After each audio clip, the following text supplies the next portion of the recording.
Good morning, beautiful people. All right, we have a mini lecture today, on the 1920s and the Harlem Renaissance.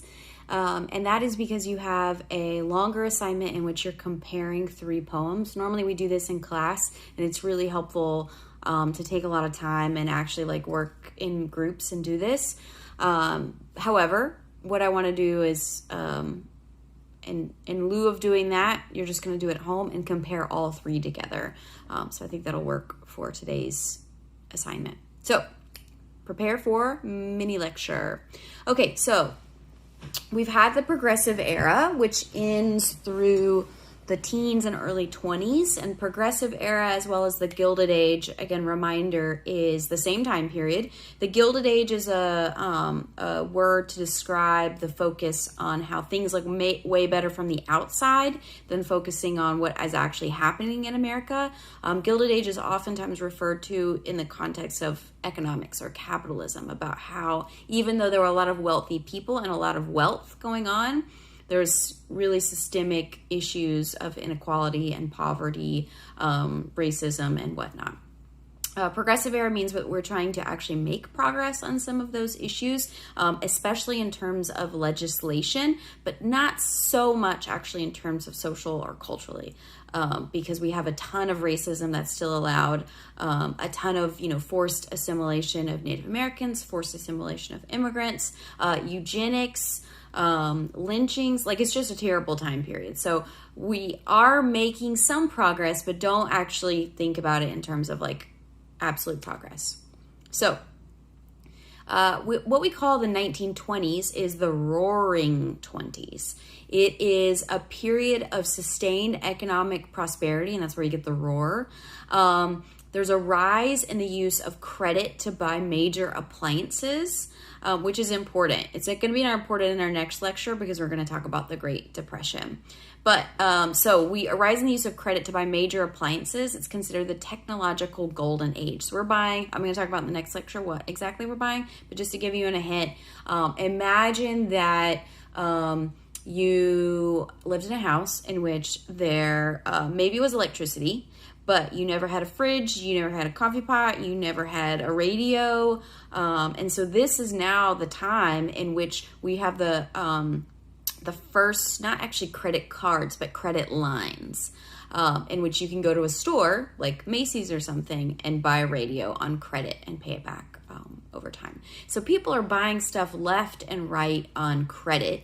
And that also means that companies are making a lot of these technological gadgets and not really taking into account how maybe we should pace ourselves and not produce so many things that eventually maybe people might buy all the things. So I say this all to be it's a time of consuming a lot of things, feeling like there are no limitations. We've just gotten out of World War I, which again, I'm not going to talk about it in this class, but we just got out of the First World War, in which America has succeeded, come out on top.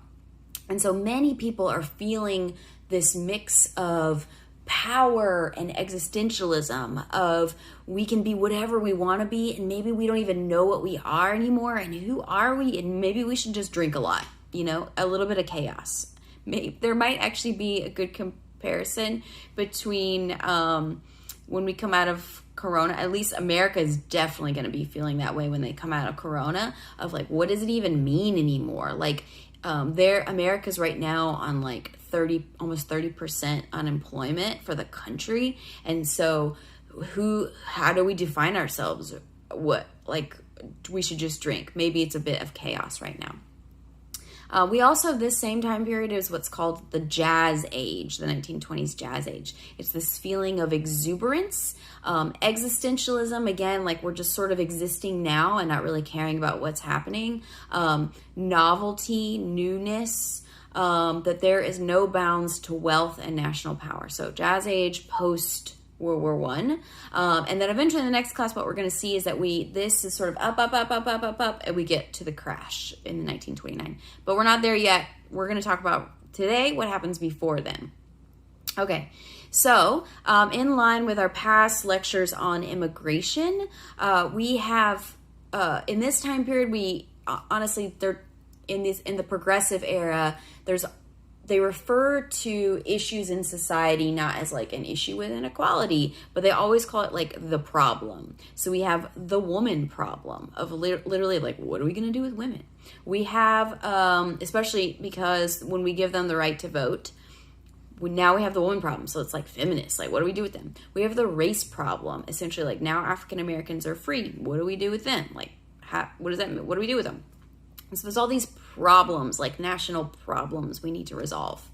So let me tell you some context for the 1920s. The first is that we have the Great Migration. So again, we went through in our class what the experience of tenant farming and sharecropping was, about this continued state of poverty and debt in the South, and how you have that along with lynchings, hate crimes, like thousands of African Americans are not only dying, but think about even more, the tens of thousands, if not hundreds of thousands in the South of African Americans that are living in a state of fear. So maybe they aren't being lynched, but they're being forced into debt.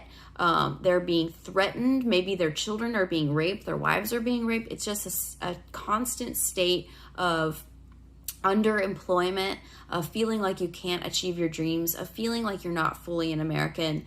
And so many of those people are pushed to migrate to the North and the West. And if you think all the way back to the beginning of class, like months ago, when I asked you about diaspora, and what is a diaspora? And a diaspora, remember the image that I had was of a dandelion, and that a diaspora means that you have spores, like diaspora. Dia means diagonal or cross, and spora means seed. So think about the great migration of African Americans, in which nearly half of all African Americans leave the South over a period of just a couple decades, and they move to the North and the West. That is a diaspora. And so in this situation, those causes of a diaspora are poverty, lack of employment, job opportunities elsewhere, fear of physical harm. Those are all reasons that are causing this diaspora of African Americans in what's known as the Great Migration. Okay, this means that this migration leads to vibrant Black communities elsewhere. And this time period, you have vibrant Black communities, not just pockets of poverty and racism, but when they get to many of these places, they are trying to build communities, especially in places where maybe, even though there were communities in the South, they didn't have access to a lot of the things that they wanted to. For example, maybe it might be a little difficult to understand, but one of the things that they wanted to have access to was culture, to be able to dance where they wanted to dance, and drink where they wanted to dance, and eat at restaurants where they wanted to eat restaurants at. And they wanted to be able to go to school and write poetry and create paintings and so many beautiful things that they didn't have access to in the South, because you could not have pride in your community, and you couldn't exhibit pride openly for Blackness, for your Black heritage. So they were able to do that in places in the North and the West. Not absolutely, like there's still, don't get me wrong, there's still segregation in the North, there's still segregation in the West, there's still racism. As you saw in the map of lynchings, those do not stop, and they definitely happen elsewhere. However, we call these pockets, there's a renaissance in the 1920s. For example, the Harlem Renaissance in New York, in Harlem, New York. And there is a renaissance there is because in this time period, it's still completely legal to segregate in regards of housing. And so therefore Harlem is a place where African Americans are segregated to. Historically, before it becomes a Black neighborhood, it's actually a white neighborhood, a working class white neighborhood. And it quickly turns Black, but that's because it's not turns Black meaning that like African Americans are just showing up and turning it Black. You actually have to have landlords that are willing to offer housing to African Americans. And so this is a neighborhood in which once you start having one or two landlords offering housing to African Americans, white people don't want to live, are racist, and they don't want to live near Black people, and so they begin renting elsewhere. So it quickly turns into that neighborhood. That's how Chinatowns start. That's how any segregation starts, is because you have landlords not always wanting, I would say 99% of the time, don't actually want to lend a helping hand and like give you housing. It's because they can actually offer housing at higher price rates because you are excluded from housing elsewhere. So there's an economic incentive for landlords to rent to Black people because they can charge more money because you can't rent elsewhere. Anyway, so Harlem, New York is one of those places where African Americans, it becomes a Black neighborhood. But what's cool about it is that in this neighborhood, it becomes this thriving community for art and poetry and music and dancing, like in this picture that you see here.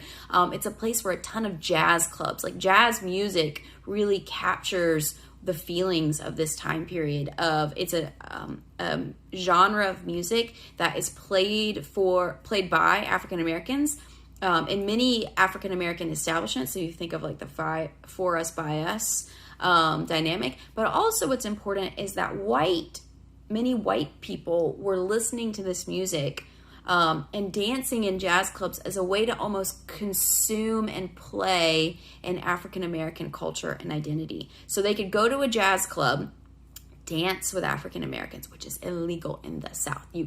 White people and Black people cannot dance, because then there was assumed that if you dance, then you're going to have sex and then you'll procreate, and you can't do that.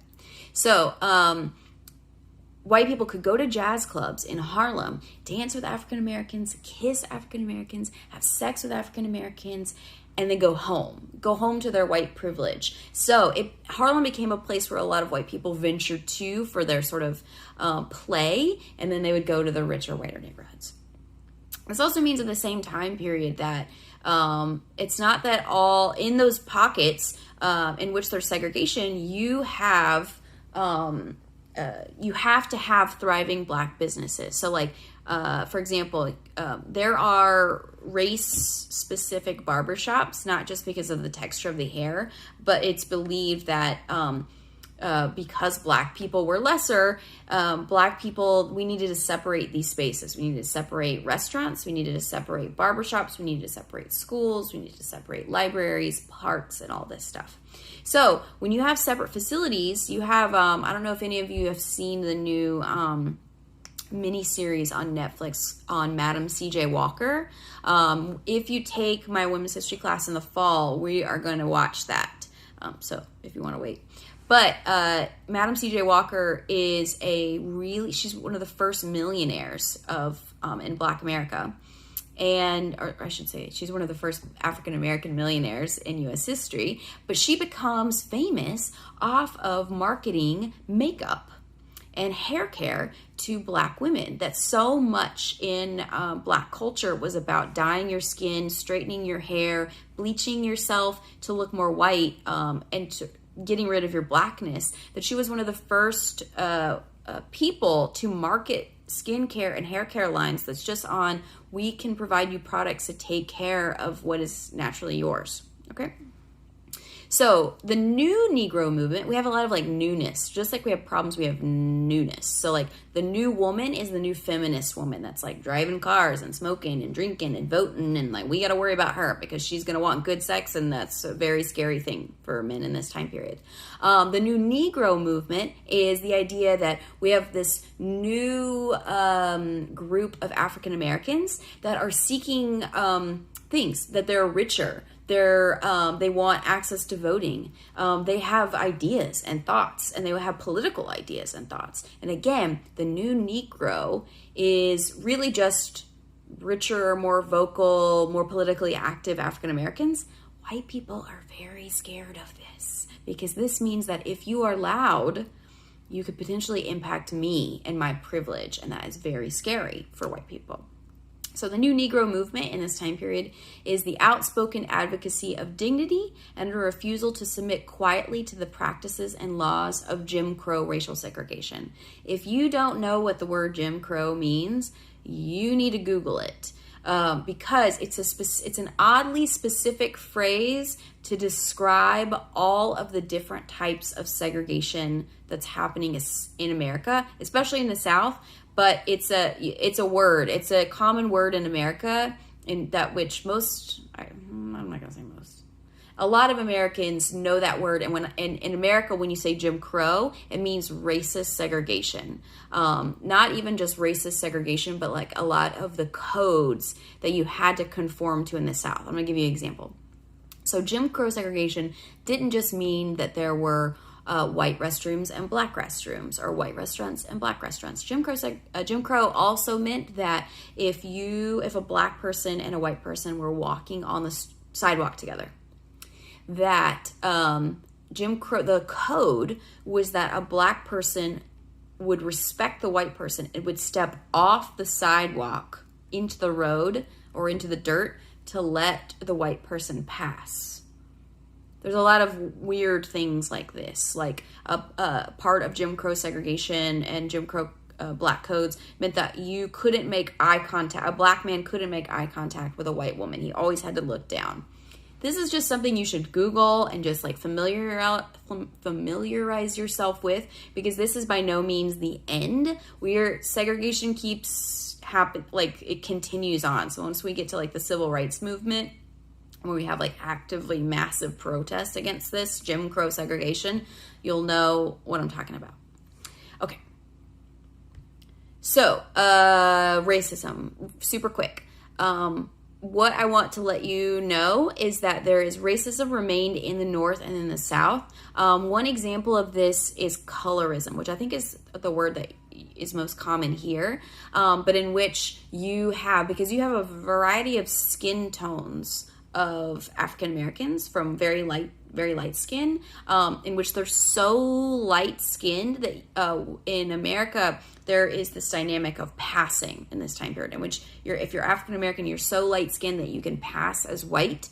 This is important for many African Americans because you get a whole range of privileges, not even just like actual social privileges, like people treat you better and they don't treat you like crap, but like you can go to white schools, or like you can board white trains, you can access white restaurants, you can marry white people because it's illegal.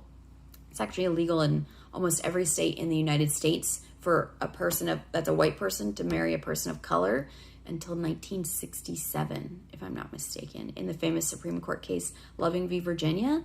That it only in certain places could you intermarry, and that it's kind of like same-sex marriage for gay people, in which if you left that state and you went to a different state, your marriage wouldn't even be legally recognized, and that a common racist tactic would be to like set your house on fire or like run you out of town just for marrying a person of a different race. Okay, so that's still that colorism, the idea that like lighter skinned African Americans deserve more privileges because they're closer to whiteness, closer to visibly being perceived as white. That is definitely happening in the North and in the West. And so the darker skinned you were, the less privileges you had, the less respect you earn, the less pay you earn, yada, yada, yada. Also in this time period, so we have some really famous black thinkers that are very famous. One is W.E.B. Du Bois. It is not Dubois. So if you've heard of that, it's mispronouncing it. And I know that because he's actually written essays on like how to pronounce his name, and it is Du Bois. And so he writes in this time period about double consciousness and how he constantly had to be aware of himself. He's a black man. He had to constantly be aware of himself as an American and as a black man. That you had to know for your own safety when people were perceiving you as American, as in like part of the family, one of us, but then when they began to perceive you as a foreigner, as a fearful person, because that could get you killed as a black man if you're looking at the wrong person at the wrong time or being perceived as in the wrong place. The politics of respectability is another phrase. That's a phrase that's describing how black people had to negotiate how they were being perceived as different, especially for women. And because the legacy of slavery is that during enslavement, enslaved women were forced to be sex slaves and were forced to be breeders and to breastfeed white women's babies. Like their bodies were not in their control. And so the stereotype is that after slavery is over, their stereotypes, it wasn't that the badness was put on the men the white men for doing that to black women. Those stereotypes were then applied to black women as if like you're naturally slutty, like you wanted this to happen, and so therefore that you're tainted almost with these bad experiences. It's kind of like today, oftentimes, like if a woman is raped in a terrible way, in a really terrible way, what's this, maybe the perceptions that are put on that are like she deserved it, or like she was slutty and she shouldn't have been there at that time. Think about that, like terrible, because you shouldn't blame the woman that's raped. You should blame the rapist because they did the raping. In this same time period, you have those stereotypes. Imagine that, but like apply racism to that. And so women feel like they have to be so much more respectable. They have to work doubly as hard as white women to be seen as pious, as Christian, as modest. That they had to constantly have to work more. That in this same time period, which we don't really talk about in this class, I don't think. We talk about it way more in women's history. We talk about the flapper and how the new woman is like, you know, sexually open and exploratory, and she's trying all these new jobs and smoking and drinking and stuff like this. Black women didn't have full access to that because they couldn't necessarily embrace their full sexuality because they would be labeled as a slut, you know, because the legacy of slavery is still kind of rubbing off on them.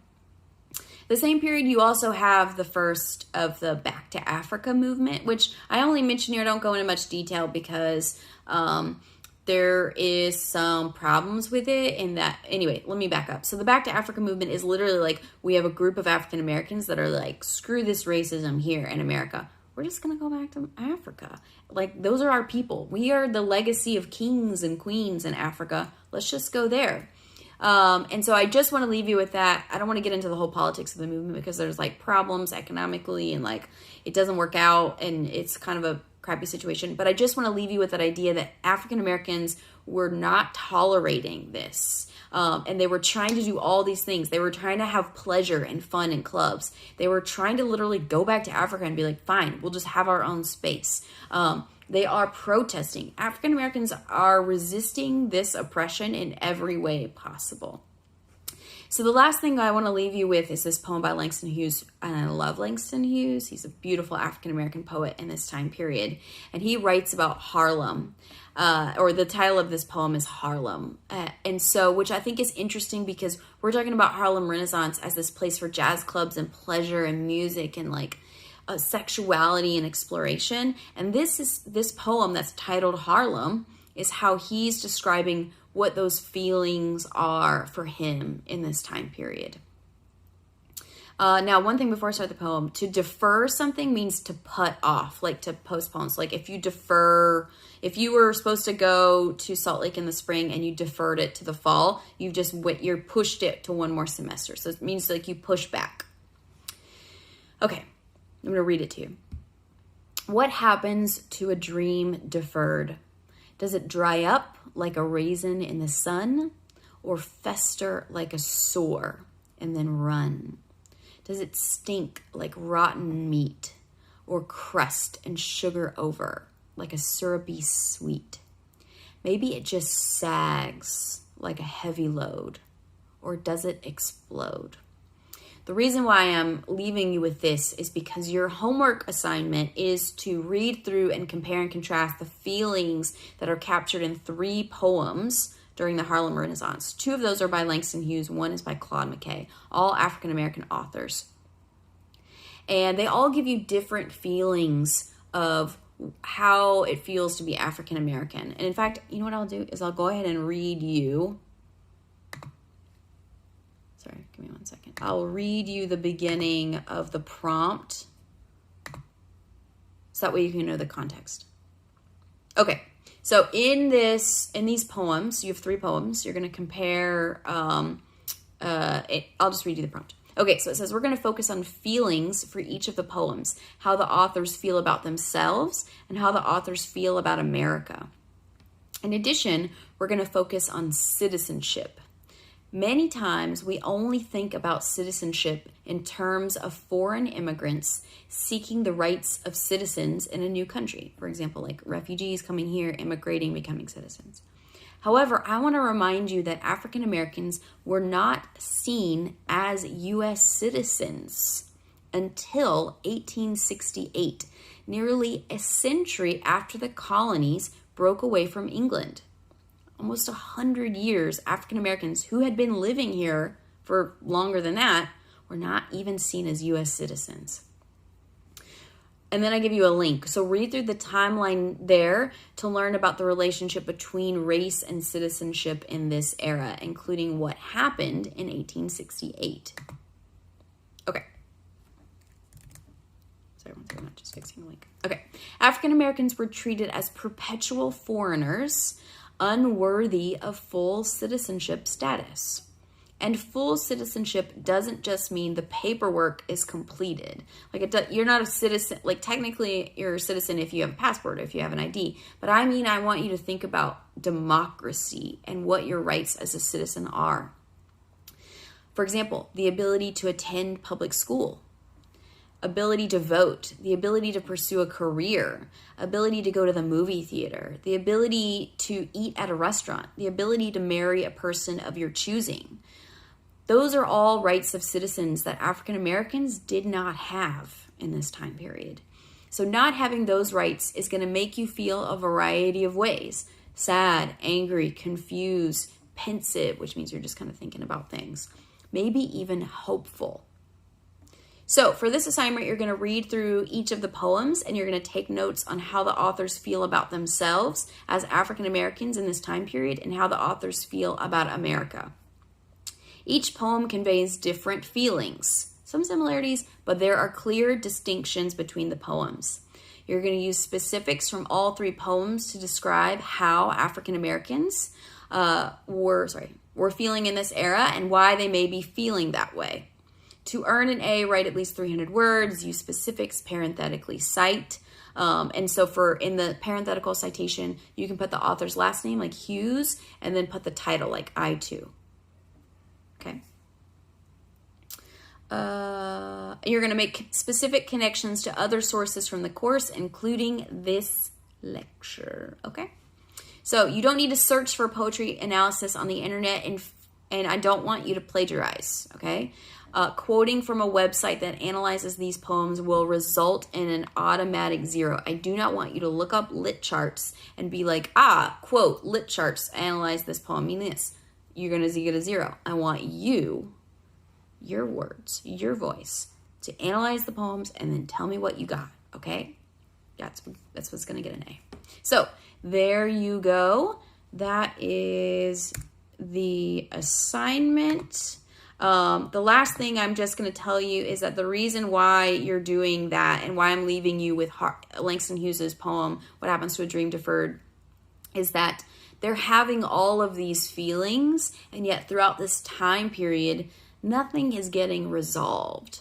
Nothing is getting complete, and they don't necessarily feel like they are moving up in the world.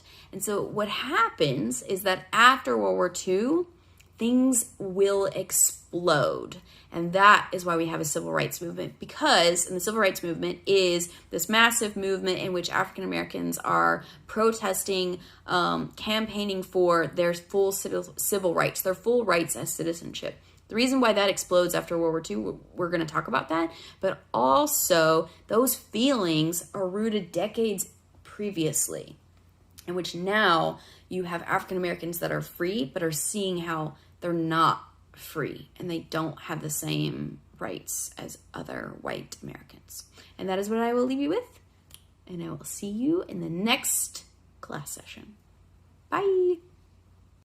Hi. Last but not least, I want to leave you with an important announcement, caveat. Okay, so I just want to let you know, I always forget to say this, but sometimes if you weren't from America, you might have some confusion on terms of what terms to use. Sorry, let me put my phone down so it will stop wiggling.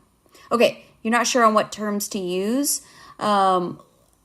Generally, broadly, African Americans is a good term to use. Black American is also a good term to use. I'm talking about in this class. If you want to talk about a term that another person uses, you should just ask them what term that they use to identify themselves. Always is generally a good case, rather than using a term for them. And so African American is fine, Black American is fine, a Black person is fine, a Black man, Black woman, African American man, African American woman. Person of color is more broadly, like a people of color, person of color is more broadly the term that we use in talking about larger issues that are beyond one race. So for example, like racism broadly against people of color is important. Rather than if you're specifically talking to the group of African Americans. We do not use the word colored. That is an outdated term. That is a word that we do not use. So I do not want to see the word colored in your papers. Also, the word Negro is a word that they used then that was in some ways used as a denigrating word, like a word that maybe racist white people might use towards African Americans. Sorry, the video was really jiggling a lot. I apologize. But we don't use that word anymore, Negro. And then there's other racial epithets that we definitely don't use. So my suggestion is African American, Black American, person of color, Black person, African American person. So that's just your one big scoop of announcement in case you're thinking about the terms to use. Okay, that's all for now. Bye.